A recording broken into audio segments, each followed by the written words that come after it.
آرائیں ذات کے آباء و اجداد آریہائی فلسطینی عرب تھے جو 712 میں دریائے اردن کے کنارے آباد شہر آریہا سے ہجرت کر کے آئے تھے۔ محمد بن قاسم کے ساتھ برصغیر میں داخل ہونے والی فوج کی تعداد 12,000 تھی، جس میں سے 6,000 آریہائی تھے۔ محمد بن قاسم تقریباً 4 سال تک سندھ میں رہے۔ اسی دوران گورنر عراق حجاج بن یوسف اور خلیفہ ولید بن عبد الملک کا یکے بعد دیگرے انتقال ہو گیا۔ خلیفہ سلیمان بن عبد الملک نے تخت نشینی کے بعد حجاج بن یوسف کے خاندان پر سخت مظالم ڈھائے۔ اسی دوران اس نے محمد بن قاسم کو بھی حجاج بن یوسف کا بھتیجا اور داماد ہونے کے جرم میں گرفتار کر کے عرب واپس بلایا، جہاں وہ 7 ماہ قید رہنے کے بعد انتقال کر گئے۔ خلیفہ کی ان ظالمانہ کارروائیوں کی وجہ سے آریہائی فوجیوں نے اپنے آبائی وطن واپس نہ جانے اور برصغیر ہی میں قیام کا فیصلہ کر لیا۔ خلیفہ کے عتاب سے بچنے کے لیے انہوں نے فوج کی ملازمت چھوڑ دی اور کھیتی باڑی کو اپنا ذریعہ معاش بنا لیا۔ کچھ اشروں بعد وہ آہستہ آہستہ وسطی اور مشرقی پنجاب کی طرف چلے گئے اور وقت کے ساتھ ساتھ ان کی اگلی نسلیں پورے برصغیر میں پھیل گئیں۔ آریہائی یا آلرائی سے آرائیں صدیوں تک غیر عرب علاقے میں رہنے اور مقامی آبادیوں کے ساتھ گھل مل جانے کی وجہ سے آریہائی جہاں عربی زبان چھوڑ کر اجمی ہو گئے، وہاں انہوں نے برصغیر کی مقامی زبانوں پر بھی گہرا اثر چھوڑا۔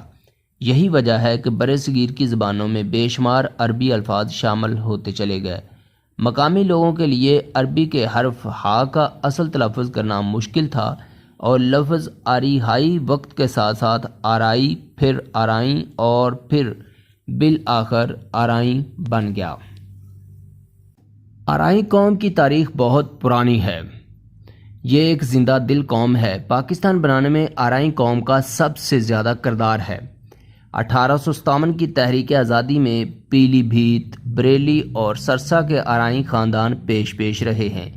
اس تحریک کے ایک نڈر اور مایہ ناز مجاہد مولانا محمد جعفر تھانیسری آرائیں کو پھانسی کی سزا سنائی گئی اور بعد میں کالا پانی بھیج دیا گیا، جہاں سے وہ 1908 میں وطن واپس تشریف لائے۔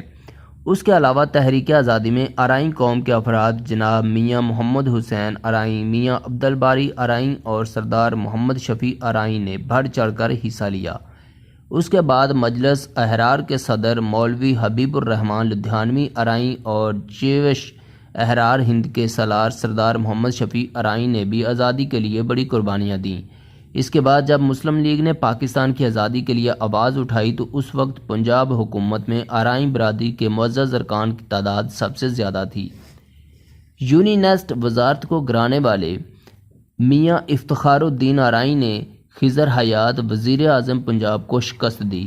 علی گڑھ کی تحریک میں سر سید احمد خان کا ساتھ دینے والوں میں سردار جسٹس شاہ دین ہمایوں پیش تھے۔ مارچ 1908 کو مسلم لیگ کا آئین منظور کرنے والے اجلاس کی صدارت میاں شاہ دین ہمایوں نے کی تھی۔ اس وقت بھی اس چیز کو ناپسند کرنے والوں نے شرارت کی اور مسلم کش اختلافات کی وجہ سے 2 گروہوں میں تقسیم ہو گئی۔ ایک گروہ سردار محمد شفیع آرائیں کے نام سے شفیع گروپ کہلایا، جبکہ دوسرا گروپ قائد اعظم محمد علی جناح کا جناح گروپ کہلایا اور جناح گروپ کانگریس میں شامل ہو گیا۔ اس کے بعد نہرو رپورٹ کے سامنے آنے پر قائد اعظم محمد علی جناح کانگریس سے دل برداشتہ ہو گئے اور پھر ڈاکٹر سیف الدین کچلو اور ڈاکٹر علامہ محمد اقبال اور ساتھیوں کی کوشش سے 1929 میں مسلم لیگ کے دونوں گروپ آپس میں اکٹھے ہو گئے اور اس طرح آرائیں قوم کے معززین نے تحریک آزادی پاکستان میں سرگرمی سے حصہ لیا، جسے کسی صورت فراموش نہیں کیا جا سکتا۔ آرائیں اس وقت پاکستان اور دنیا کی سب سے بڑی برادری ہیں۔ پاکستان بنانے کے بعد بھی آرائیوں نے اپنا بہت بڑا کردار ادا کیا۔ بڑے بڑے آرائیں رہنما گزرے، جیسے پاکستان کے چوتھے وزیر اعظم چودھری محمد علی تھے۔ اس طرح پاکستان کے صدر اور جناب آرمی چیف جنرل ضیاء الحق بھی آرائیں تھے۔ اس طرح بھٹو خاندان، ذوالفقار علی بھٹو، بینظیر بھٹو اور اس طرح اور بھی بڑے بڑے سیاستدان آرائیں ہیں۔ بڑے بڑے لوگ میڈیا میں اور بڑے بڑے اعلیٰ عہدوں پر آرائیں برادری کے لوگ موجود ہیں۔ یہ مضامین انٹرنیٹ سے لیے گئے ہیں جو میں نے آپ کے سامنے بیان کیے ہیں۔ اگر کوئی مہربان صاحب علم اس تاریخ کے بارے میں کوئی کتابی دلیل یا کسی حوالے کا علم رکھتا ہو تو مجھ سے ضرور شیئر کرے اور کمنٹ میں ضرور بتائیے گا۔